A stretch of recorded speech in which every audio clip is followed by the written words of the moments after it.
Hola, aquí estoy con un nuevo vídeo y en este te voy a dar los 10 mejores consejos para adelgazar fácil y rápidamente. Si quieres saberlos y quieres saber cómo ponerlos en práctica, estate atento. A continuación te lo desvelo. Bueno, si no te has suscrito ya, solo te pido que te suscribas al canal y que actives la campanita para que cuando publique algún vídeo relativo a este tipo de asuntos, como pueden ser el fitness, la nutrición, el deporte, la salud y demás, pues bueno, puedas estar al tanto y puedas verlo lo antes posible. Si te gusta, obviamente te pido que le des a me gusta. Si tienes alguna duda, comentario, sugerencia o algo por el estilo que me quieras contar, pues bueno, pues lo puedes hacer en la sección de comentarios. Y obviamente, si crees que esto le puede servir a alguien, pues bueno, pues compárteselo y quizás le puedas estar haciendo un gran favor. Bueno, pues si quieres saber en qué consisten estos 10 consejos y cómo ponerlos en práctica, pues bueno, pues simplemente estate atento que en breve te lo desvelo. Bueno, como había adelantado en la introducción, en este vídeo voy a desvelar los 10 principales consejos que creo que puedo darte para adelgazar de forma fácil y segura y además lo más rápido posible. Para ello te iré enumerando de uno en uno cada uno de estos consejos y además te iré dando una explicación sobre cada uno de ellos y cómo ponerlos en práctica. Consejo número 1. Asegúrate de que existe un déficit calórico entre el consumo calórico, o sea, la ingesta de calorías que tú tienes durante el día y el gasto calórico que tu cuerpo tiene a lo largo de esas 24 horas. O sea, el gasto calórico del organismo son las calorías que consume, tanto para mantener todas nuestras funciones vitales, todas esas funciones que se llevan a cabo de forma inconsciente y que el organismo lleva a cabo sin que nosotros mediemos en ello. Por ejemplo, la digestión, el corazón bombeando sangre, el hígado filtrando y metabolizando, no sé, el intestino absorbiendo, el cerebro gestionando pensamientos. Todo esto lo lleva a cabo el organismo sin que nosotros tomemos cartas en el asunto y tiene un consumo calórico. Si a esto le sumamos todas las actividades que nosotros ponemos en práctica de forma voluntaria, ya sea mediante el trabajo, mediante acciones que no son ni ejercicio físico ni trabajo, como puede ser pasear al perro, limpiar la casa, subir escaleras y demás, más el gasto calórico procedente del ejercicio que realicemos. Bueno, pues teniendo en cuenta todo este gasto calórico, nosotros tenemos que estar seguros de que las calorías que introducimos en nuestro cuerpo son inferiores a estas que nuestro cuerpo consume para que ese déficit que el cuerpo no obtiene a través de los alimentos que metemos, lo obtenga a través de la grasa que tenemos acumulada. Bueno, la forma de calcular el gasto energético diario lo explico en otro vídeo. Te lo pongo aquí para que lo puedas ver si quieres, ¿vale? Esto también lo explico en profundidad en uno de mis libros. Bueno, ahora mismo este que tengo es la tercera edición, que tenía como título La guía quema grasa. Ahora mismo se llama Quema grasa ya, sin excusa.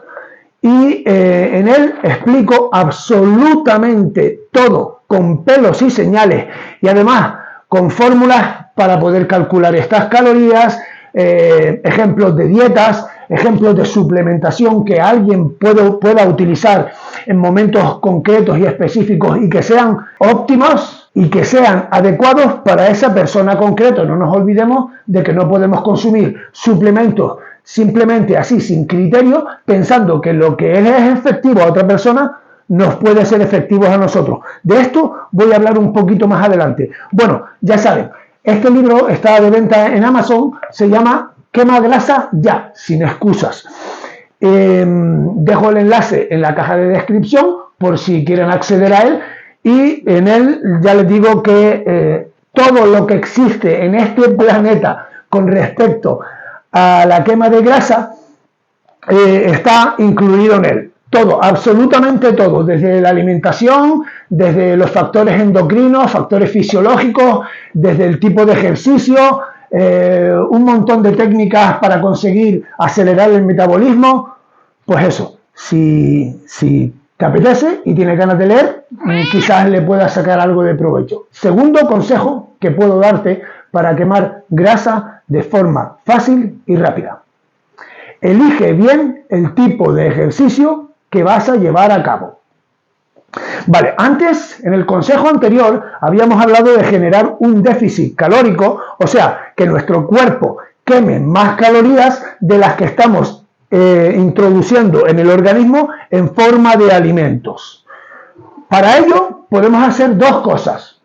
Una, reducir la ingesta calórica.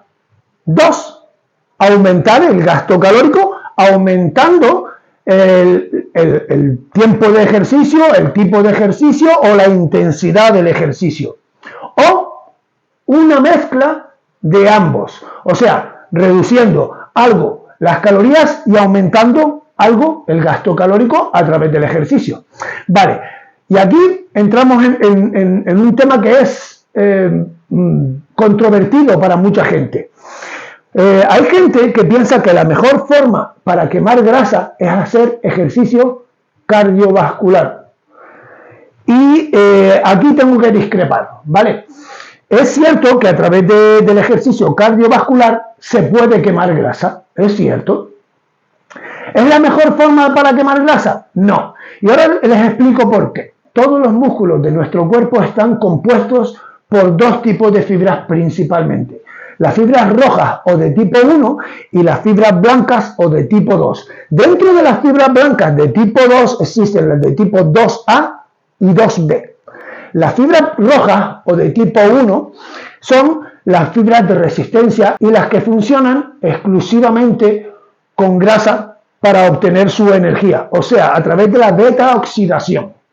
Eso no quiere decir que estas sean las mejores para quemar grasa, y ahora les explico el porqué. Luego están las fibras tipo 2, las fibras blancas, que a su vez se dividen en dos subgrupos, las de tipo 2A y las de tipo 2B. Las de tipo 2B funcionan única y exclusivamente con glucosa, y son las fibras de fuerza y explosividad.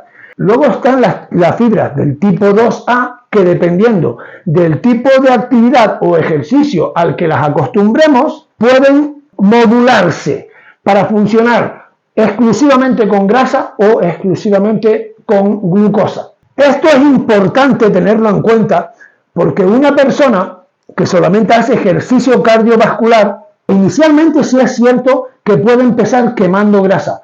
Las fibras del tipo 2, tanto las del tipo 2A como las del tipo 2B, vamos a explicarlo de una manera que se entienda. Estorban a la hora de largas distancias o largos periodos de tiempo repetitivos, como puede ser la carrera continua o el ciclismo o algo por el estilo. Lo que hará es el cuerpo eliminará la fibra blanca, porque es como si fuera un lastre, le molesta porque se fatiga rápidamente y hace que, por ejemplo, las piernas se nos pongan pesadas y no podamos correr. Por lo tanto, si nuestra supervivencia depende de que seamos capaces de aguantar mucho tiempo corriendo, las fibras blancas nos van a estorbar. ¿Qué supondrá esto? Que a la postre, esas fibras blancas dejarán de consumir. Y esas fibras blancas tenían un consumo energético diario. Vamos a poner que todos los músculos de nuestro cuerpo, para mantenerse vivos, porque son células vivas, aunque no las estemos trabajando haciendo ejercicio, hay que mantenerlas vivas. Necesitan oxigenarse, necesitan nutrientes, necesitan enzimas, hormonas, necesitan un montón de cofactores, enzimas y demás. Bueno, pues si eliminamos esta fibra, dejará de consumir energía. Y si antes, por ejemplo, consumían en todo el día 800 calorías y ahora eliminamos un 30% de ellas, pues nos quedaremos consumiendo a lo mejor 500 calorías. Entonces, si antes nuestro cuerpo en total quemaba 1500 calorías y por culpa de nosotros hacer ejercicio cardiovascular, ahora, obviamente, en menos masa consumiendo energía, ahora vamos a consumir 1200 o 1100 calorías, con lo que lo que inicialmente nos hacía adelgazar, ahora posiblemente nos haga engordar. Y además no tendremos recursos para hacerle frente, puesto que habremos perdido la masa muscular, que es el principal consumidor de energía. Entonces, lo ideal es hacer ejercicio de fuerza para que esa energía procedente de los hidratos de carbono sea consumida por las fibras del tipo 2, tanto tipo 2A como tipo 2B, vaciamos los depósitos y una vez vaciados a través del ejercicio de fuerza que consume única y exclusivamente glucosa, podemos tener la facilidad de ahora añadir algo de ejercicio cardiovascular habiendo estimulado la fibra de tipo 2 para no eliminarla, porque nuestro cuerpo entiende que si la estimulamos es porque la necesita para sobrevivir. Por lo tanto, no la va a eliminar, la va a seguir manteniendo. Y ahora, con esos depósitos vacíos, nuestro cuerpo va a utilizar grasa. Porque les voy a explicar una cosa, independientemente del tipo de ejercicio que hagamos. Vamos a poner que llegamos al gimnasio después de haber comido y nos ponemos en la cinta de correr. Al ponernos en la cinta de correr, nuestro cuerpo no va a empezar a tocar la grasa prácticamente hasta después de pasados 45 minutos o una hora, porque mientras exista glucosa en el cuerpo va a utilizar la glucosa como fuente de energía para ejercicios de cualquier índole, siempre y cuando exista glucosa, va a utilizar la glucosa como primera fuente de energía.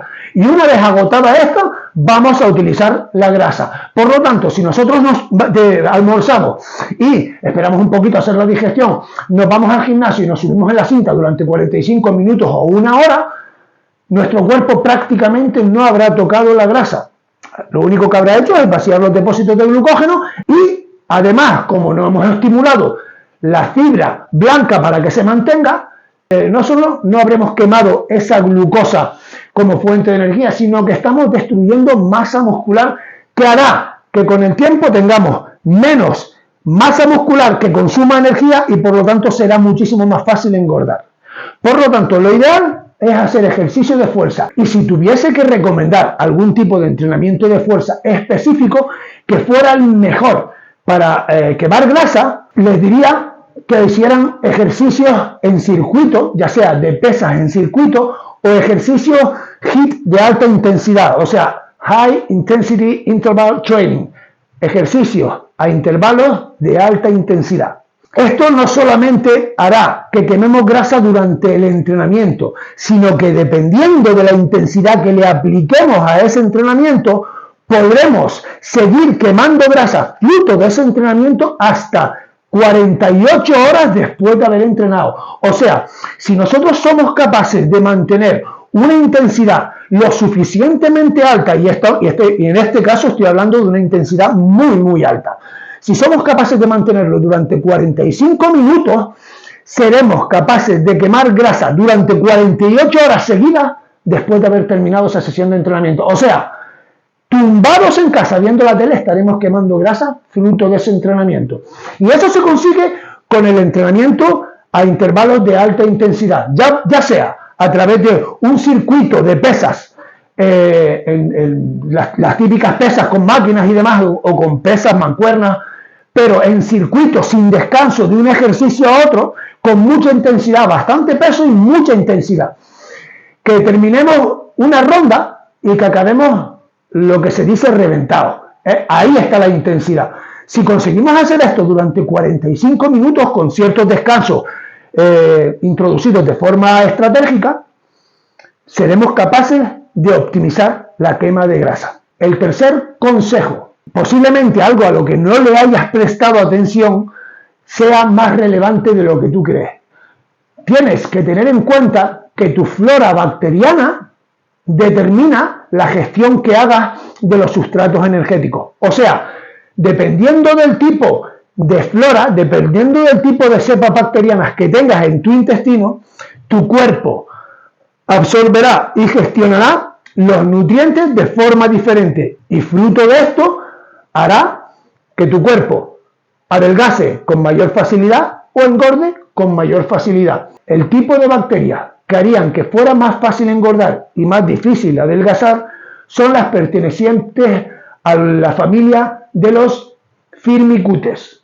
Este tipo de bacterias harían que tuviésemos tendencia a la obesidad y que nos costara muchísimo bajar de peso. Y el tipo de bacterias que a todo el mundo le interesaría tener para mantener su porcentaje de grasa corporal bajo, ya sea porque les resulta más difícil engordar y les resulta mucho más sencillo adelgazar, son los bacteroidetes. Este tipo de flora bacteriana es la flora bacteriana predominante en las personas delgadas. Sobre esto se hizo un experimento hace un montón de tiempo con ratas de laboratorio. A unas les implantaban los Firmicutes en su intestino y les daban de comer una cantidad de X de comida y los hacían correr en la cinta de ejercicio durante X minutos al día. Y al otro grupo les implantaban bacteroidetes, le daban la misma cantidad de comer que al otro grupo y les hacían hacer ejercicio el mismo tiempo que al otro grupo. Con el paso de las semanas, unas ratas se volvían obesas y las otras se mantenían en forma. Con el paso de las semanas, lo que hicieron es implantar la flora bacteriana que las ratas obesas tenían en su intestino, se las implantaban a las ratas que estaban delgadas y estas terminaban volviéndose obesas también. Por lo tanto, es cierto que estos experimentos se hicieron en animales y no siempre son extrapolables a los seres humanos, pero se han hecho con un montón de tipos de animales y en todos más o menos produce el mismo efecto, con lo cual podríamos llegar a la conclusión de que los seres humanos se comportan de la misma forma. Consejo número 4. Mantén lo más bajo posible tus niveles de insulina. Te comento, la insulina es una hormona que nuestro cuerpo segrega cuando los niveles de glucosa en sangre se elevan. ¿Cómo se elevan los niveles de glucosa en sangre? A través del consumo de hidratos de carbono. Bueno, hay otros mecanismos mediante los cuales la glucosa se puede elevar sin haber consumido hidratos de carbono, pero lo explico en otro apartado. Por lo tanto, cuando nosotros comemos hidratos de carbono, la glucosa que pasa a través del intestino a la sangre hace que el cuerpo segregue insulina. La insulina es la encargada de llevar esa glucosa a las células para que se acumulen en su interior para ser usadas como fuente de energía. ¿Qué sucede? Que cuando la insulina está alta, las hormonas que se encargan de estimular los receptores de las células que acumulan la grasa no pueden activarse. O sea, las hormonas que activan los receptores de las células acumuladoras se llaman hormonas adrenérgicas. O sea, la adrenalina y la noradrenalina. Estas hormonas, tanto la adrenalina como la noradrenalina, lo que hacen es llegar a los receptores de membrana de esas células que acumulan grasa, que se llaman adipocitos, y los estimulan para que esta célula libere la grasa a la sangre para que el cuerpo la pueda usar como fuente de energía. Pero ¿qué sucede? Si la insulina está alta, las hormonas que activan este tipo de receptores que liberan la grasa no pueden activar esos receptores. Por lo tanto, cuando la insulina está alta, no se puede quemar grasa. Así que el objetivo aquí es mantener los niveles de insulina lo más bajo posible. ¿Cómo se consigue esto?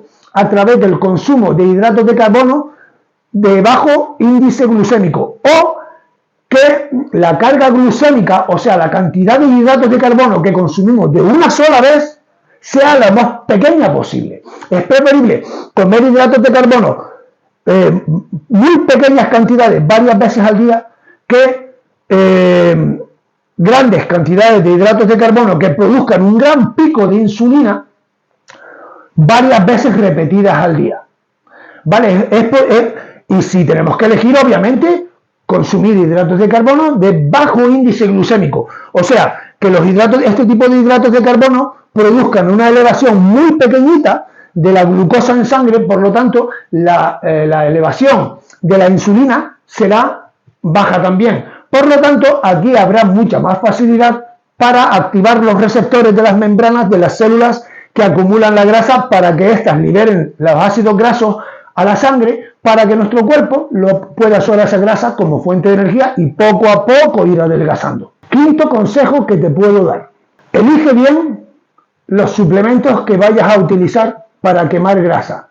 no porque hayas oído que ciertos suplementos nutricionales van bien en ciertas personas para quemar grasa, quiere decir que en tu caso, en tu contexto, con tu entorno endocrino, fisiológico y demás, vayan a ser efectivos o, por el contrario, ser contraproducentes. Así que existen un montón de suplementos que sí facilitan el tema de la quema de grasa, pero sinceramente yo recurriría a un buen profesional bien formado en este campo para que te pueda asesorar correctamente de qué tipo de suplementos son los mejores en tu caso, partiendo de un análisis de tu caso clínico específico. Sexto consejo que te puedo dar, aunque este te lo tenía que haber dicho al principio, te lo voy a decir ahora porque creo que viene a colación de lo que te acabo de contar sobre los suplementos. Elige bien a un buen profesional que te ayude a conseguir tu objetivo. No cualquiera vale, no cualquiera con un título vale, no cualquiera que diga que sabe, necesariamente sabe lo que dice. Por lo tanto, no cometas el error de dejarte llevar por los fuegos de artificio o por cómo esa persona se venda en redes sociales y demás. Porque puede ser que lejos de ayudarte a conseguir tu objetivo, termines fastidiándote completamente tu eje hormonal y al final sea peor el remedio que la enfermedad. Consejo número 7. Pasa un poquito de frío. A lo mejor estarás diciendo, pero ¿qué me estás contando? ¿Qué tendrá que ver el frío con quemar grasa? A ver, te comento. Nuestro cuerpo, para regular la temperatura corporal, todo nuestro cuerpo tiene que estar regulado y tiene que estar dentro de lo que se considera una homeostasis, o sea, un equilibrio. Los niveles de glucosa en sangre tienen que estar estables en un rango, el pH de la sangre tiene que estar estable, los niveles de calcio, los niveles de magnesio, los niveles de ciertas hormonas. Cuando suben demasiado el cuerpo deja de producir, cuando hay muy poca el cuerpo le dice a la glándula que produce esa hormona, produce un poco más, siempre tiene que estar equilibrado. Y la temperatura del cuerpo siempre tiene que estar estable en una temperatura más o menos 36 grados y medio, 37, hay gente que tiene un poquito menos, bueno, pero más o menos siempre tiene que estar estable. ¿Cómo se consigue esto? A través de la termogénesis. Y depende de una grasa que tenemos en el cuerpo entre los omoplatos que se llama grasa parda o grasa marrón. Esta grasa es la encargada de mantener la temperatura corporal. ¿Y cómo lo hace? Quemando grasa. O sea, cuanto más frío pasemos, más grasa quemamos. Esto no quiere decir que vayamos a cogernos una pulmonía. Vamos a ver, las cosas tienen que ir con una cierta mesura, un cierto control, un cierto criterio.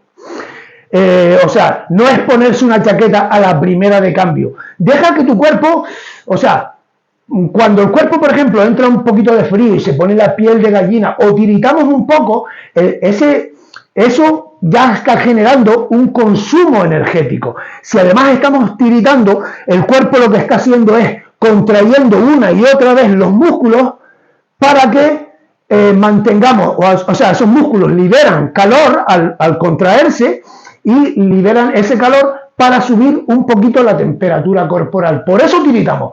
El cuerpo tirita cuando necesita elevar la temperatura. Por lo tanto, no se trata de abrigarse a la primera de cambio. Intenta aguantar un poquito el frío. Obviamente no pases tanto frío como para que termines enfermándose. Esto hay que encontrar un equilibrio.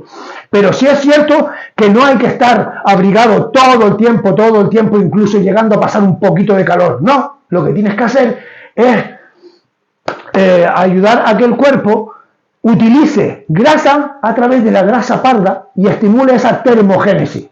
¿Vale? Consejo número 8. Antes adelanté un poquito el tema de cómo se puede elevar la glucosa en sangre sin necesidad de haber consumido hidratos de carbono. Y esto es a través de la elevación del cortisol. Cuando a través de el estrés, algún problema fisiológico o algo por el estilo, nuestro cuerpo eleva los niveles de cortisol. El cortisol lo que hace es captar glucosa de donde quiera que exista almacenada y la vierte en sangre. Obviamente, al verter esa glucosa en sangre, los niveles de insulina se elevan. ¿Por qué? Porque la mayor parte de las veces el cortisol se eleva porque nos estamos comiendo el coco, porque tenemos un problema, estamos angustiados, estamos preocupados porque están haciendo recortes en la plantilla, porque desconfiamos de nuestra pareja, lo que sea, y estamos comiéndonos el coco y el cortisol se dispara. Y el cuerpo libera un montón de glucosa para que vayan a los músculos y nos ayuden a defendernos de ese peligro. Pero no existe el peligro, solo está en nuestra mente. Por lo tanto, esa glucosa se dedica a dar vueltas en sangre sin que sea realmente utilizada, lo que termina elevando los niveles de insulina para volver a llevar esa glucosa de vuelta a donde estaba.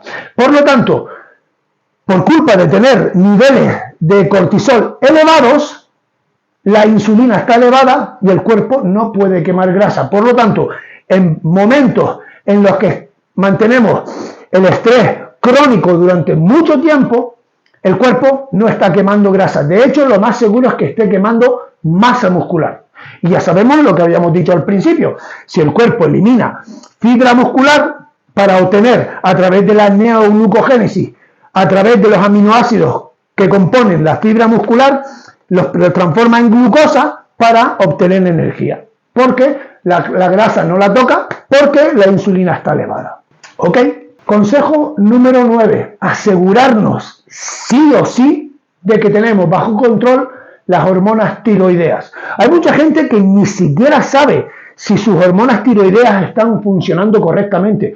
Y a veces, cuando el médico se lo mira en una analítica, les pide una analítica de la TSH, de la T4 y de la T3, pero nunca o casi nunca le piden la T3 reversa. Y el problema es que bajo ciertas circunstancias fisiológicas, el cuerpo, en vez de transformar la T4 en T3, que es la hormona que nos va a ayudar a activar el metabolismo, en vez de transformarla en T3, la convierte en T3 reversa, que tiene el efecto contrario a la T3. Por lo tanto, en vez de adelgazar, estaremos engordando. Así que es necesario tener controlado esto. Y para esto también existen suplementos que nos ayudan a gestionar este tipo de cosas, ¿vale? Y por último, el consejo número 10. En las mujeres, la quema de grasa va a depender en gran medida del momento del ciclo menstrual en el que se encuentre. Esto lo explico muy en profundidad en 2 vídeos. Uno que versa sobre cómo quemar grasa teniendo en cuenta el ciclo menstrual en mujeres en edad fértil, y otro que versa sobre cómo quemar grasa en la menopausia, porque en los 2 casos la gestión es diferente. Les dejo los 2 vídeos aquí para que puedan verlos y bueno, que sepan que la quema de grasa en un hombre y en una mujer es diferente. Por lo tanto, la gestión que vayamos a hacer de la estrategia también tiene que ser diferente. Bueno, espero que el vídeo les haya servido de ayuda, espero que hayan sacado cosas positivas de él. Ya saben, si les gusta, denle a me gusta, si no se han suscrito al canal, suscríbanse, y si creen que esto puede ser útil para otra persona, compártanlo. Hasta el próximo vídeo.